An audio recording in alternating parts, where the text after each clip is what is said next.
Siamo in una Napoli del Settecento grandiosa e decadente, sublime e oscura. C'è un giovane ragazzo, malato, chiuso nella fredda stanza di un monastero, che compone incessantemente. È circondato da montagne di spartiti, pieni di errori e sbavature. I frati si prendono cura di lui, che tra un colpo di tosse e l'altro continua a scrivere. Ha solo 26 anni, ma sa che non gli è rimasto molto tempo.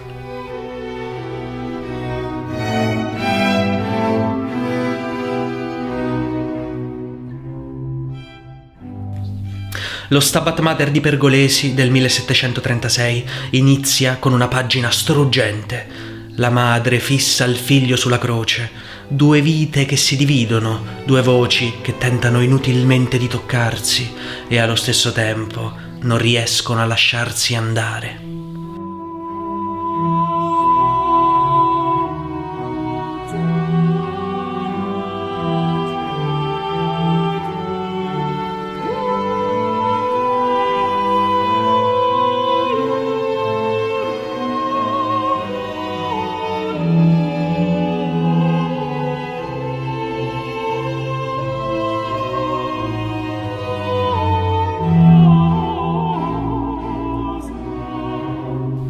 Pergolesi rappresenta la dipartita con questo gioco alternato di consonanze e dissonanze tra le voci. Le voci sono dolorosamente vicine e poi si separano. Questo procedimento ricorda un madrigale di Monteverdi di più di un secolo prima, A dolente partita, stampato nel quarto libro dei madrigali del 1603.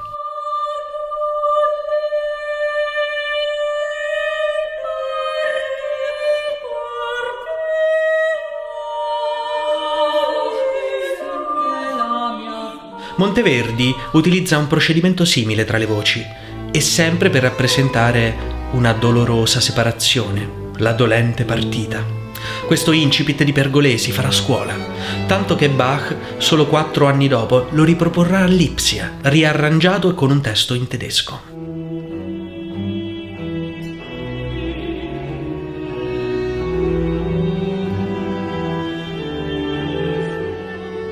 Lo Stabat Mater di Pergolesi è una galassia di sofferenza, intrisa di figurazioni musicali dolorose e struggenti.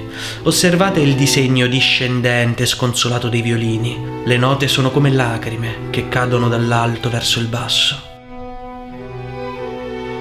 C'è poi un grande utilizzo dei sospiri musicali, quella figura retorica musicale che viene definita suspiratio, una pausa enfatica che come un singhiozzo spezza il discorso musicale. La ascoltiamo nel disegno dei violini e questo procedimento riaffiora numerose volte nell'opera.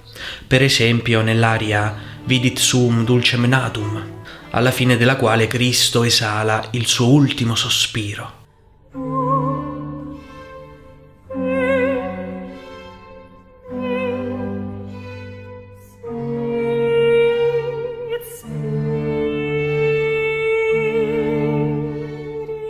Questo procedimento del sospiro era tipico della tradizione musicale antica e lo incontriamo continuamente in relazione a passaggi singhiozzanti e sconsolati, per esempio nella famosa aria endeliana Lascia ch'io pianga, tratta dall'opera Rinaldo del 1711.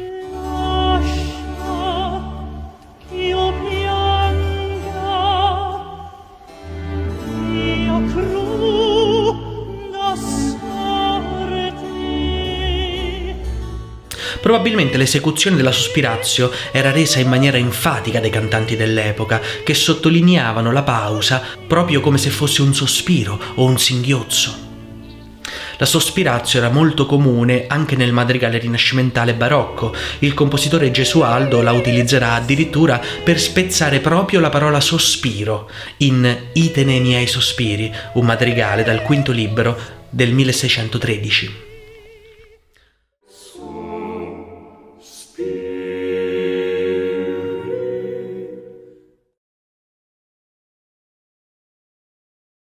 Lo Stabat Mater di Pergolesi risuona di sospiri, di cromatismi e di urla di dolore. La musica di questo compositore è oscura come la sua infanzia. nelle campagne della terra natia imperversava la tubercolosi, un'infezione mortale e contagiosa. Intere famiglie venivano stroncate, membro dopo membro. Pergolesi perde 3 fratelli e poi i genitori, uno dopo l'altro. La malattia può contagiare e manifestarsi anche dopo anni. Il ragazzo quindi sopravvive, ma sa che un giorno il passato sarebbe tornato a bussare alla sua porta per reclamarlo. Un altro elemento ricorrente nello Stabat Mater sono le figurazioni musicali discendenti e sconsolate, e tra queste il basso di lamento, un basso cromatico discendente che da sempre è associato alla tristezza e allo sconforto. Lo ascoltiamo per esempio in questo passaggio.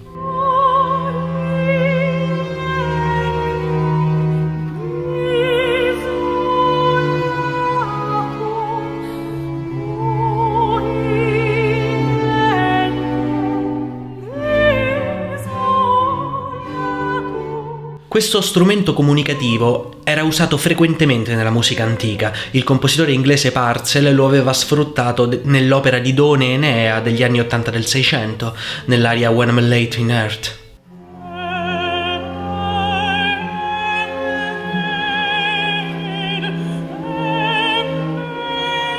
E Mozart lo utilizzerà ancora nel 1787, nell'ouverture del Don Giovanni, scritta in fretta e furia poche ore prima del debutto.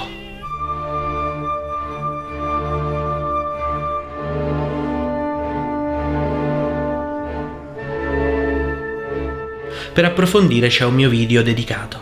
Un altro strumento retorico utilizzato da Pergolesi è il saltus duriusculus, e cioè intervalli di difficile intonazione che suonano aspri e inaspettati all'orecchio e che in questo modo esprimono un senso di disagio.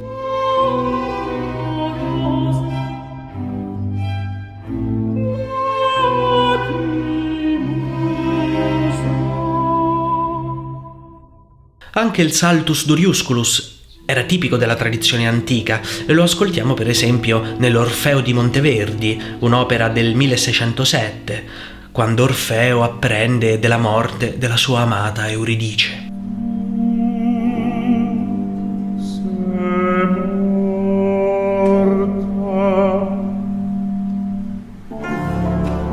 Anche Pergolesi aveva assistito alla morte dei suoi cari.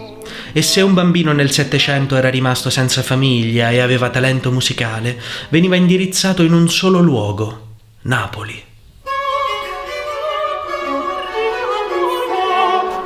I conservatori erano nati come orfanotrofi, ma negli anni erano diventati scuole di alta specializzazione musicale. Il giovane Pergolesi riceve una rigidissima educazione, inizia a comporre a 21 anni e si rivela un genio della musica.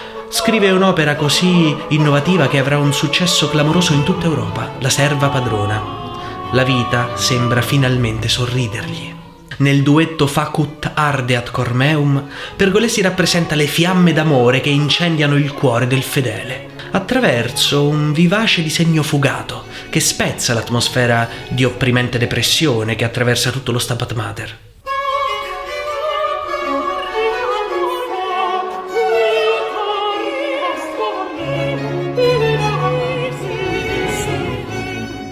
Questo modo di rappresentare le fiamme e il fuoco, attraverso la vivacità delle note, era un meccanismo compositivo molto diffuso. Tra i primi ad utilizzarlo in ambito madrigalistico c'era stato Monteverdi in Al lume delle stelle del 1619.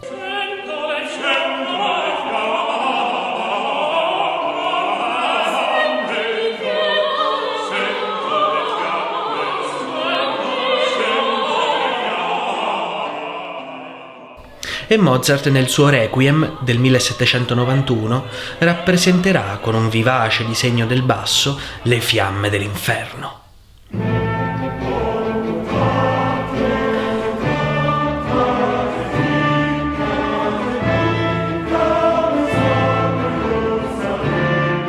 L'immagine dell'inferno doveva perseguitare il giovane Pergolesi, insieme al monito tetro della sua condanna.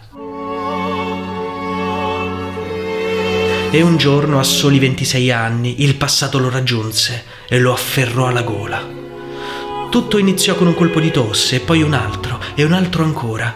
Era la tubercolosi che dopo anni di incubazione si era finalmente manifestata. In quegli stessi giorni la confraternita napoletana della Vergine dei Dolori lo ingaggiò per scrivere questo Stabat Mater e il giovane artista iniziò a scrivere quella che sapeva essere l'ultima opera della sua breve vita e che verrà completata il giorno stesso della morte. La partitura dello Stabat Mater, infatti, disordinata, ci racconta l'affanno e la fretta. Il ragazzo arriva alla fine e con le sue ultime forze scrive Finis laus Deo. Ce l'ho fatta, grazie a Dio. E esala il suo ultimo sospiro.